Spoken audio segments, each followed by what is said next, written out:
2 મહિનાથી જેલમાં બંધ હોવા છતાં કીર્તિ પટેલ સુધરવાનું નામ લેતી નથી. સુરતમાં 2 મહિના પહેલા ટિકટોક અને સોશિયલ મીડિયા સ્ટાર કીર્તિ પટેલની ધરપકડ કરવામાં આવી હતી. કીર્તિ પટેલ ધરપકડ બાદ કોઈને કોઈ રીતે સતત ચર્ચામાં રહી છે, ત્યારે આજે ફરી એકવાર તેના અસામાન્ય વર્તન માટે ચર્ચામાં આવી છે.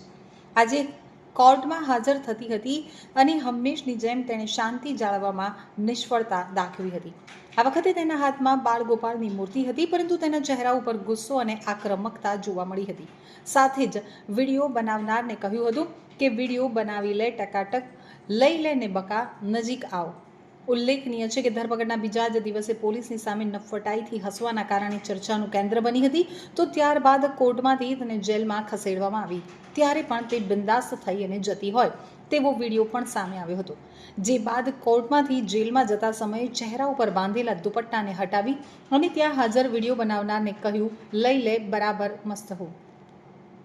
આ વખતે ફરી કોર્ટ પરિસરમાં પ્રવેશતા જ કીર્તિએ દાંત પીસતા ગુસ્સામાં મોબાઈલ કેમેરા તરફ જોયું હતું. જ્યારે તેણે જોયું કે કેટલાક લોકો તેનો વિડીયો બનાવી રહ્યા છે, ત્યારે તેનો પારો વધુ ચડી ગયો. તેણે એક હાથ ઊંચો કરી અને કટાક્ષભરી રીતે કહ્યું, તમારે વિડીયો લેવા આવી જ જવાનું હો, લ્યો મસ્ત ટકાટક. તેના આ શબ્દો અને હાવભાવથી સ્પષ્ટ હતું કે તેને પોતાની આ પરિસ્થિતિનો જરા પણ અફસોસ નથી, પરંતુ તે મીડિયા અને લોકો સામે પડકાર ફેંકી રહી છે. આ ઘટના અહીં જ અટકી નહીં. કોર્ટની કાર્યવાહી પૂર્ણ થયા બાદ જ્યારે કીર્તિ પટેલ બહાર નીકળી, ત્યારે પણ તેણે પોતાનું આક્રમક વલણ જાળવી રાખ્યું.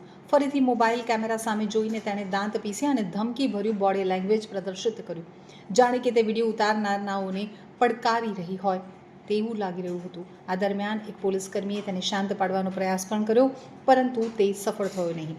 પોલીસની ટકોર છતાં કીર્તિએ ફરી એકવાર મોટેથી કહ્યું, વિડીયો બનાવી લે, ટકાટક લઈ લે ને બકા, નજીક આવ. તેના આ શબ્દો અને તેના ચહેરા ઉપરનો ગુસ્સો જોઈને સ્પષ્ટ થતું હતું કે કાયદાકીય અડચણો અને જેલવાસ પણ તેના સ્વભાવમાં કોઈ ફેરફાર લાવી શક્યા નથી. અંતે પોલીસે તેને સમજાવી અને પોલીસ વાનમાં બેસાડી અને પરત સબ જેલ લઈ ગયા હતા.